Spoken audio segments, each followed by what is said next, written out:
Hello friends, कैसे हैं आप सब। I hope you all are very well. मेरे प्यारे साथियों, एमएसडब्ल्यू के पेपर कोड के रिगार्डिंग कंफ्यूजन है बच्चों में। सो मैंने सोचा कि एक स्पेशल स्टेशन इस पे लिया जाए। एमएसडब्ल्यू का पेपर कोड, देखो दो तरह के पेपर कोड है। फर्स्ट ऑफ ऑल मेरे बारे में आप जान लो, ऑल इंडिया रैंक 1 था मेरा सोशल वर्क के एंट्रेंस में। उसके बाद मैंने प्लेसमेंट ली डिपार्टमेंट ऑफ हेल्थ में। 3 साल काम करने के बाद आपको तब भी मैं गाइड करता था और हजारों बच्चों का रिजल्ट दिया हूं पिछले कई सालों में, लगभग 7 सालों में हजारों बच्चों का रिजल्ट इंडिया के अलग अलग यूनिवर्सिटी में। हर साल का रिजल्ट आपको लिस्ट वाइज दिख जाएगा पोस्ट सेक्शन में हमारे टेलीग्राम पे। सभी बच्चों का इंटरव्यू भी, इस साल वाले बच्चों का तो इंटरव्यू भी हमने अपलोड करना शुरू किया है। तो आपको पेपर कोड हम बता देते हैं कि पेपर कोड का कंफ्यूजन दिमाग से कैसे निकालोगे। आपको कौन सा यूनिवर्सिटी ट्राई करना है ना, ये पहले तय कर लो। Then you have to note down the paper code for your university. अगर आपका डीयू है, अगर आप दिल्ली यूनिवर्सिटी में चाहते हो तो दिल्ली यूनिवर्सिटी का देख लो पेपर कोड। आपको सबसे ऊपर मैंने कर दिया है HUQP21 है। क्या है? डीयू का पेपर कोड है HUQP21, क्लियरली बोर्ड पे आपको दिख रहा है। लेकिन अगर आपका BHU है तो COQP11 है। मैं आपको BHU का भी अभी दिखाऊंगा, टेंशन ना लो। सबका पेपर कोड मैं ऑफिशियल वेबसाइट से आपको दिखा रहा हूं। यूनिवर्सिटी ऑफ दिल्ली का ये हो गया, Tata institute of social science का भी दिखाऊंगा और बनारस हिंदू यूनिवर्सिटी का भी दिखाऊंगा। देखो एक चीज आपको मैं बताता हूं, बनारस हिंदू यूनिवर्सिटी और DU का, ये दोनों का सिर्फ एक एक है। लेकिन DU वाला तो चलो भाई HUQP21 है, वो हम आपको सिलेबस दिखा देंगे, वो अलग है। लेकिन ये जो BHU में है COQP11, यही पेपर कोड MSW के लिए भी है, LLB के लिए भी है, MLIB के लिए भी है, बहुत सारे PG कोर्सेज के लिए है। फिर से क्लियर कर देता हूं, COQP11 कोड जो है आपको मैं दिखाऊंगा अभी, तो आपको लगेगा कि हाँ ये बात सही है, ठीक है। बहुत सारे पेपर्स का है। आप देखो यहाँ पे होम साइंस का है, यहाँ पे देखोगे आप लॉ का है, पॉलिटिकल साइंस का है, पब्लिक एडमिनिस्ट्रेशन का है, फिजिकल एजुकेशन में भी दिखा रहा है, इकोनॉमिक्स का नहीं है। इसी तरीके से आप लाइब्रेरी एंड इंफॉर्मेशन साइंस का है, ठीक है। तो आपको क्या समझ में आ रहा है यहाँ पे कि आपको आपके कोर्स कोई भी हो, ये कॉमन पेपर कोड है। तो BHU में MSW एडमिशन के लिए यही देना है, COQP11। कई बार हमने इसका सिलेबस बता दिया है। CUET PG या MSW के जो सिलेबस सेक्शन में जाओगे ना प्लेलिस्ट में, तो सारा HUQP21 सिलेबस भी बताया हमने, COQP11 सिलेबस भी बताया है। ये बस कंफ्यूजन दूर करने वाली वीडियो है और आप सबके लिए ये कंफ्यूजन दूर करने भी अला भी रहेगा। लेकिन एक चीज का ध्यान रखिएगा, 50% ऑफ पे जो बच्चे ऑफर का फायदा नहीं उठा पाए थे, इस ऑफर में, रिसेंट वाले ऑफर में, विश्वकर्मा पूजा का जो ऑफर था उसको हमने एक्सटेंड कर दिया। लेकिन हाँ, ये 11:50 तक ही ऑफर रहेगा। टाइम लाइन का आपको ध्यान रखना है, कैसे भी पैसा अरेंज करके ले लो, क्योंकि 50% ऑफ आपको इस कोर्स में मिल जाएगा।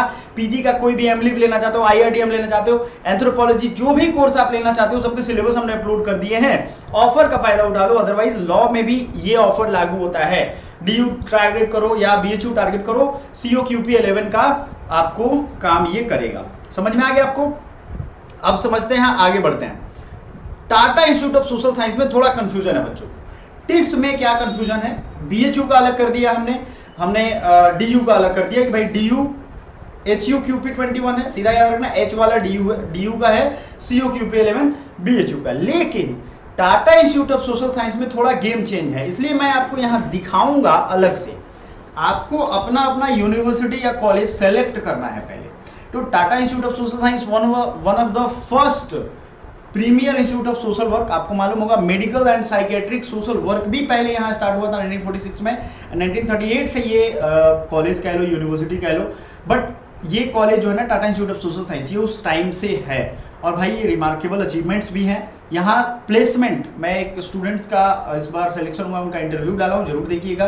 प्लेसमेंट लाखों में होती है, लाख में नहीं, लाखों में, 20-20 लाख। आपके टैलेंट पे प्लेसमेंट डिपेंड करता है, ठीक है।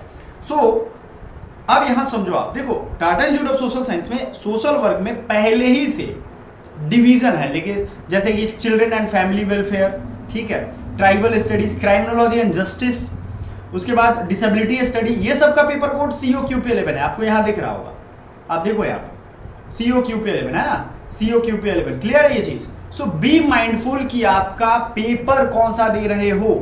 BHU में DU में अलग से पेपर नहीं डिसाइड किया गया। लाइक क्राइमिनोलॉजी में आप वहां जाओगे तो अपना डिफरेंशिएशन करोगे या किस में रहोगे, यहां अलग है।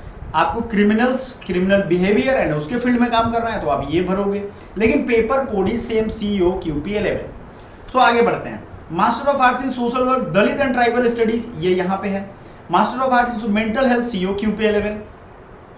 पब्लिक हेल्थ का भी है COQP 11। और आपकी इंफॉर्मेशन के लिए मैं बता दूं, पब्लिक हेल्थ से भी मैंने MA किया हुआ है, तो अच्छा कोर्स है, आने वाले टाइम में एक इमर्जिंग कोर्स है, आप कर सकते हो। Master of arts in social work livelihood and social entrepreneurship COQP 11, master of arts in social work women centred practice COQP 11। अब आते हैं HR का, जो MBA वाले बच्चे होंगे उनका हम लोग अलग ले लेंगे, उनका COQP 11। अब इसी सोशल वर्क में आपको हम दिखाते हैं एक ऐसा 2 कोर्स है जिसमें HUQP 21 है, बट टिस वालों को दोनों पढ़ना चाहिए अगर दोनों टाइप के पेपर भरने, क्योंकि पेपर वाइज है, समझो। एक पेपर में COQP 11 है, वो बहुत सारे पेपर्स का एक ही है, लेकिन 2 ऐसे अलग कर दिए गए हैं। जैसे आप देखो यहाँ master of arts in development study, ये भी हो गया। Master of public health policy economics and finance, इसी तरीके से मास्टर इन वीमेन स्टडीज, सबका COQP 11 है, ठीक है। अब आ जाते हैं हम लोग इसमें, जो बहुत है यार, आप आराम से देखते हैं। MEd का भी है, master of arts in science environment climate change and sustainability studies का भी है, रेगुलेटरी पॉलिसी एंड गवर्नेंस का, ये सब अच्छे अच्छे कोर्स हैं। वाटर पॉलिसी एंड गवर्नेंस, ठीक है, MSc का भी है। अब देख लेते हैं HUQP 21 किसका किसका है। आपको आराम से नीचे जाना है, जैसे मैं जा रहा हूं, थोड़ा पेशेंसली जाना है, ठीक है। पेशेंसली जाओगे आप। 2 कोर्सेज ऐसे हैं Tata institute of social science में जिनका HUQP 21 है। जैसे मास्टर ऑफ सोशल वर्क में COQP 11 है, ठीक है। यहाँ देखो, ये है लाइवलीहुड एंड सोशल एंटरप्रेन्योरशिप। उसके बाद है master of arts in education, इसका भी COQP 11 है। कम्युनिटी ऑर्गेनाइजेशन, अब रूरल डेवलपमेंट जो है master of arts in rural development livelihood COQP 11, ठीक है। क्राइमिनोलॉजी सोशल वर्क काउंसलिंग का COQP 11 है। देखो कितने सारे का है। कम्युनिटी ऑर्गेनाइजेशन CODP जिसको कहते हैं COQP 11 है। Master of arts in sociology and social anthropology COQP 11 है। Master of arts in ecology and sustainable development COQP 11। तो मैक्सिमम जो पेपर कोड इस्तेमाल किए गए हैं वो कौन है, COQP 11।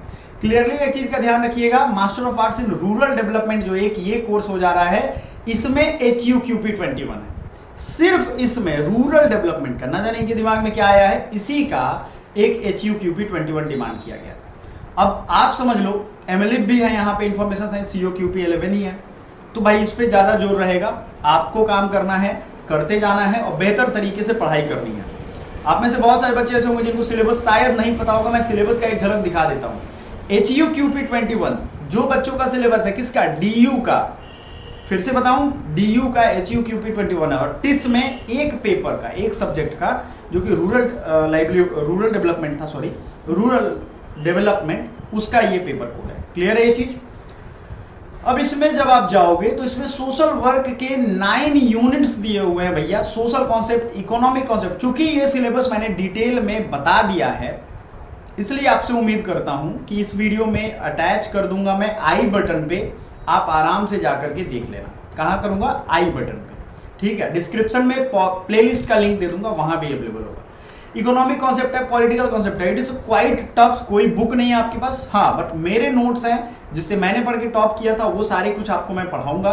Psychological concept, environmental concept, legal concept, social reform movement, ये एक बड़ा चैप्टर है। सोशल रिफॉर्म मूवमेंट का पूरा आपको, भक्ति movement, Guru Nanak, Kabir, Basaveshwara, social reformers, देखो सिलेबस इस तरह से डिजाइन किया गया है कि north south India east west सब कुछ आपको पढ़ना पड़ेगा। दलित एंड सोशल मूवमेंट, अंबेडकर, मेधा पाटेकर, अरुणा रॉय, अन्ना हजारे, इनके बारे में पढ़ के जाना है। अरुणा रॉय तो अभी हैं, अन्ना हजारे भी हैं, मेधा पाटकर भी हैं, अंबेडकर नहीं है।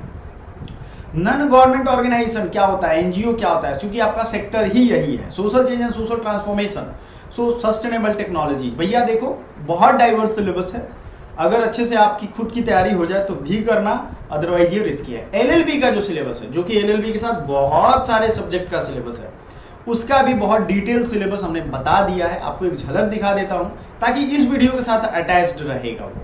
इंग्लिश कॉम्प्रिहेंशन है, हिंदी पाठ बोधन है, अगर हिंदी वाले बच्चे आप लैंग्वेज ले रहे हो तो। जनरल नॉलेज एंड अवेयरनेस का भी यहाँ पे रोल है। देख लो जीके के ऐसे ऐसे टॉपिक हैं जो मतलब आपको लगेगा कि UPSC कहीं पीछे ना रह जाए इससे, ठीक है। सिलेबस इस तरीके से दिया गया है, हालांकि जीके ही पूछते हैं, वन लाइन वो MCQ टाइप, ठीक है। अगला है computer basics, general aptitude and logical reasoning.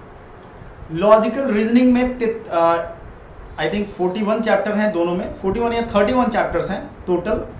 और ये आपको करना है, कंप्यूटर की बेसिक्स पूरी क्लियर करना है। डिटेल सिलेबस हमने आपको दिया है, तो आपको टेंशन नहीं लेना इस बात का। आपको भरसक कोशिश करना है कि ये सिलेबस जिस तरीके से दिया गया है उसको पूरा पढ़ना है।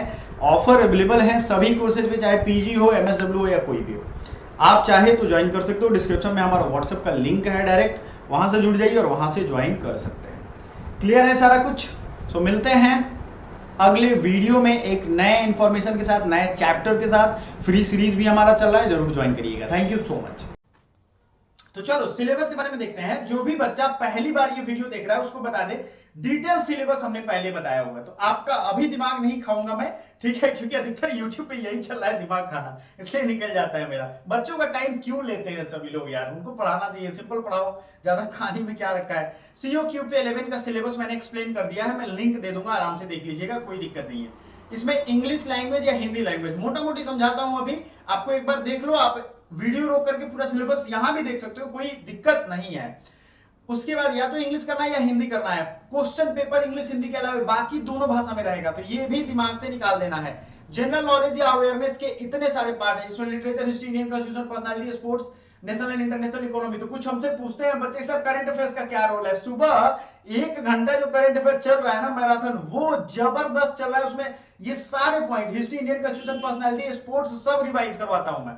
साइंस, पॉलिटिक्स, लीगल अवेयरनेस एक याद रखिएगा, इंपॉर्टेंट क्लास है जिसकी क्लास आ रही है लगातार, आपको क्लास करना। Trade awareness, geography and culture, ये सारा जीके जीएस का पार्ट है, जीके अवेयरनेस का। कंप्यूटर के प्लेलिस्ट अवेलेबल है, जीके का भी प्लेलिस्ट अवेलेबल है, प्लेलिस्ट का फोटो मैंने कई वीडियो में दिखाया है, प्लीज जाकर के फॉलो कर लो, क्योंकि वही वो एक चीज है जो आपको रेगुलर आपको सक्सेस दिलाएगा।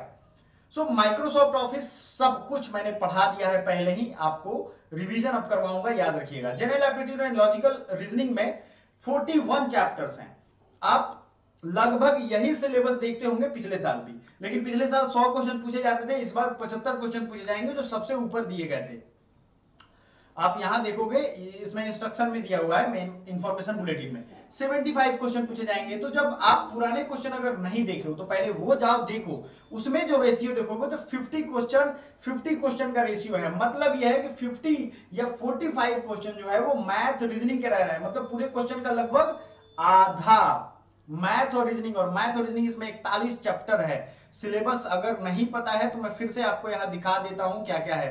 देखो, clock calendar, average simplification, problem and age, number train, LCM HCF, percentage, profit loss, partnership, time and work, सब सारे चैप्टर्स लगभग हैं ही। इसी तरीके से आप स्क्रीनशॉट ले लो आराम से, ये नीचे वाला देखो आप, logical reasoning, ranking test, reasoning में इतने सारे चैप्टर्स हैं। अरेंजमेंट, मैट्रिक्स अरेंजमेंट, सीक्वेंसिंग, ये सब हम पढ़ा भी रहे हैं, हमारी क्लासेस भी चल रही है, सर भी ले रहे हैं, मैथ्स की क्लास, रीजनिंग की क्लास, सब प्रैक्टिस सेशन चल रहा है, उसको पार्टिसिपेट करिए, क्वेश्चन का आंसर करिए, एबीसीडी जो भी पूछा जा रहा है उसको बताइए, क्योंकि उससे आप ही की तैयारी होगी।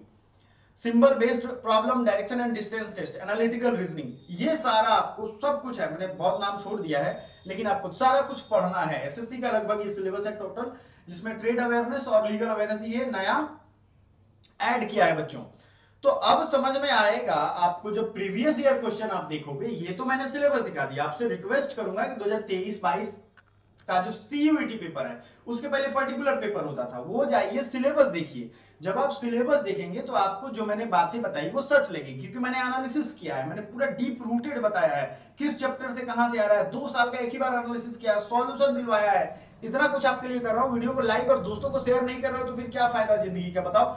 आज तक आपने लाइक किया है मेरा वीडियो और सब्सक्राइब किया है चैनल, तो पैसा कटा है क्या अकाउंट से? जरा सोच के बताओ, नहीं कटा होगा।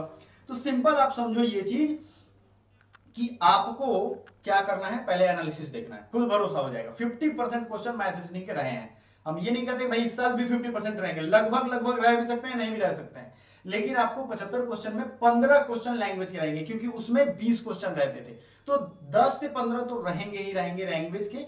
बाकी बच गए आपके 60 क्वेश्चन, उसमें 30 का रेशियो रखो। हो सकता है 25 ही जीके जीएस पूछे, 35 मैथ रीजनिंग पूछ दे, ये भी हो सकता है कि जीके जीएस 35 पूछ दे, मैथ रीजनिंग, लेकिन ऑन एन एवरेज क्या होगा, 25 से 35 हर एक सेक्शन से आएगा। अब इसमें चैप्टर वाइज अगर आप तोड़ने का कहोगे तो एक एक चैप्टर बैठ जाएगा, क्योंकि 41 चैप्टर है लॉजिकल रीजनिंग और मैथ का, ठीक है। तो ये आप सोच लो, खुद सोच लो, अगर एक एक चैप्टर से एक क्वेश्चन पूछा तो इतना पूछेगा, लेकिन जनरली सारे चैप्टर से नहीं पूछा जाता, ठीक है। बहुत सारे मतलब ऐसे लोग कहेंगे कि सब चैप्टर पढ़ लो, इतने दिन में पॉसिबल नहीं है, ना कोई कर पाएगा। आप क्यों कर पाओगे, झूठ मूठ में परेशान हो जाओगे और फ्रस्ट्रेट होगे, प्रिपरेशन ही छोड़ दोगे, कोई फायदा नहीं। इसमें जो टॉप क्लास की मतलब टॉप के चैप्टर्स हैं, आप क्रैश कोर्स हमारा ज्वाइन करोगे, उसमें हम आपको सब कुछ पढ़ा रहे हैं। आपको हमने अपना टेस्ट मटेरियल दिखाया है, टेस्ट हमारा कैसा है, आपको सेक्शन वाइज सारे टेस्ट सब कुछ उसमें मिल जाएगा, बिंदास आपको तैयारी करनी है। बहुत ज्यादा प्राइस भी नहीं है, 1000-1200 रुपए में आपको पूरा क्रैश कोर्स मिल जाएगा, इतना सस्ता आपको कहीं मिलेगा नहीं। आई थिंक जीएसटी वगैरह लेकर के इतना ही प्राइस रहने वाला है। सो अगर आपको लेना हो तो वो भी ले सकते हो, हमारे नीचे एप्लीकेशन है, एकेडमी पॉइंट, टेस्ट सीरीज वगैरह सब कुछ वहां पे अवेलेबल है। तो किस सब्जेक्ट से कितने सवाल आएंगे, कौन से पोर्शन से, ये अगर आपको नहीं समझ में आया तो हमें जरूर बताइएगा, हम फिर से आपकी सेवा में डिटेल में और बताएंगे, वैसे आपको समझ में आ गया होगा। Thank you so much.